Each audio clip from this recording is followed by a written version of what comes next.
नमस्कार दोस्तों, मेरा नाम नंदिनी है। आज हम आपको सोमवार की व्रत कथा सुनाने वाले हैं।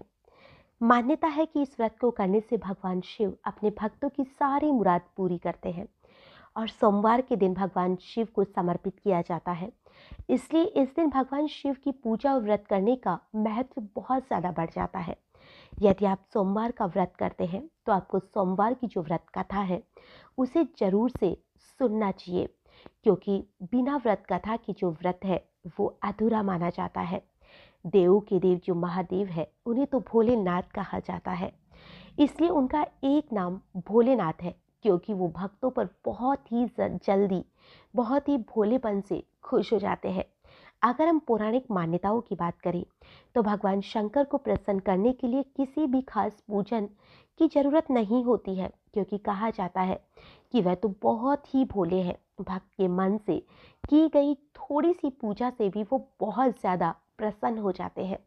तो आइए जो सोमवार की व्रत कथा है उसे सुनते हैं। एक बार किसी एक नगर में साहूकार रहा करता था। उसके घर में धन की कोई भी कमी नहीं थी, लेकिन उसके कोई भी संतान नहीं थी, इसलिए वह बहुत ज़्यादा दुखी रहता था। संतान प्राप्ति के लिए वह हर सोमवार को व्रत किया करता था और पूरी श्रद्धा के साथ शिव मंदिर में जाकर भगवान शिव और माता पार्वती जी की पूजा करता था। उसकी भक्ति को देखकर एक दिन माँ पार्वती प्रसन्न होकर भगवान शिव से साहूकार की मनोकामना पूर्ण करने का निवेदन करती है। पार्वती जी के आग्रह पर भगवान शिव ने कहा, हे पार्वती, इस संसार में हर प्राणी को उसके कर्मों का फल तो भोगना ही पड़ता है और जिसके भाग्य में जो हो उसे भोगना ही पड़ता है। लेकिन पार्वती जी ने साहूकार की भक्ति को देखकर उसकी मनोकामना पूर्ण करने की इच्छा जताई। माता पार्वती के आग्रह पर शिव ने साहूकार को पुत्र प्राप्ति का वरदान दिया, लेकिन उन्होंने कहा कि ये जो पुत्र है वो सिर्फ 12 साल तक ही जीवित रहेगा। माता पार्वती और भगवान शिव की बात कुछ साहूकार सुन रहा था, इसलिए उसे ना तो इस बात की खुशी थी और ना ही दुख। वह पहले की भांति शिव जी की पूजा करता रहा। कुछ समय के बाद साहूकार की पत्नी ने एक पुत्र को जन्म दिया। जब वह बालक 11 वर्ष का हो जाता है तो उसे पढ़ने के लिए काशी जी भेजा जाता है।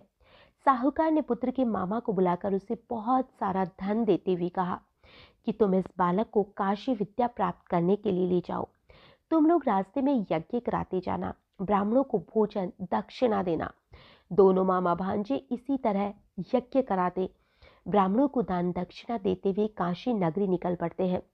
इस दौरान रात में एक नगर में रुक जाते हैं।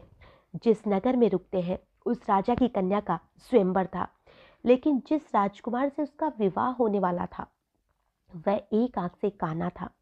राजकुमार के पिता ने अपने पुत्र के काना होने की बात को छुपाने के लिए सोचा, क्योंकि साहूकार के पुत्र को दूल्हा बनाकर राजकुमारी से विवाह करा देता हूँ। विवाह के बाद उसको धन देकर विदा कर दूंगा और राजकुमारी को अपने नगर में ले जाऊंगा। लड़के को दूल्हे के वस्त्र पहनाकर राजकुमारी से विवाह करा दिया गया। साहूकार का पुत्र बहुत ईमानदार था, उसे ये बात सही नहीं लगी, इसलिए उसने अवसर पाकर राजकुमारी के दुपट्टे पर लिख दिया कि तुम्हारा विवाह मेरे साथ हुआ है, लेकिन जिस राजकुमार के साथ तुम्हें भेजा जाएगा वह एक आंख से काना है। मैं तो काशी पढ़ने के लिए जा रहा हूँ। जब राजकुमारी ने चुन्नी पर लिखी बात पढ़ी तो उसने अपने माता पिता को ये बात बताई। राजा ने अपनी पुत्री को विदा नहीं किया, फिर बारात वापस लौट गई। दूसरी ओर साहूकार का लड़का और उसका मामा काशी पहुंचे। वहां जाकर उन्होंने यज्ञ किया। जिस दिन लड़का 12 साल का हुआ उस दिन भी यज्ञ का आयोजन थे। लड़के ने अपने मामा से कहा कि मेरी तबीयत कुछ ठीक नहीं लग रही मामा। मामा ने कहा कि तुम अंदर जाकर विश्राम करो। शिव जी के वरदान के अनुसार कुछ ही देर में उस बालक के प्राण निकल जाते हैं।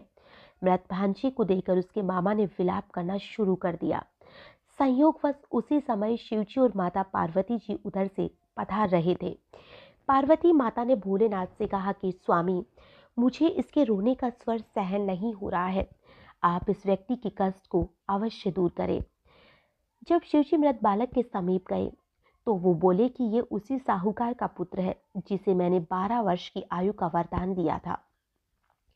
अब इसकी आयु पूरी हो चुकी है। लेकिन मातृभाव से विभोर माता पार्वती ने कहा, हे भोलेनाथ, हे महादेव, आप इस बालक को आयु देने की कृपा करिए, अन्यथा इसके वियोग में इसके माता पिता भी तड़प तड़प कर मर जाएंगे। माता पार्वती के पुनः आग्रह पर भगवान शिव ने उस लड़के को जीवित होने का वरदान दे दिया। शिव जी की कृपा से वो लड़का जीवित हो गया। शिक्षा पूरी करके लड़का मामा के साथ अपने नगर की ओर चल देता है। दोनों चलते हुए उसी नगर में पहुंचते हैं जहां उसका विवाह हुआ था। उस नगर में भी उन्होंने यज्ञ का आयोजन किया। उस लड़के के ससुर ने उसे पहचान लिया और महल में ले जाकर उसकी खूब खातिरदारी की और अपनी पुत्री को उसके साथ विदा कर दिया। इधर साहूकार और उसकी पत्नी भूखे प्यासे रहकर बेटी की प्रतीक्षा कर रहे थे। उन्होंने प्रण किया था कि यदि उन्हें अपनी बेटी की मृत्यु का समाचार मिलता है तो वो भी अपने प्राण त्याग देंगे। परंतु अपने बेटे की जीवित होने का समाचार पाकर वो बहुत ज्यादा प्रसन्न होते हैं।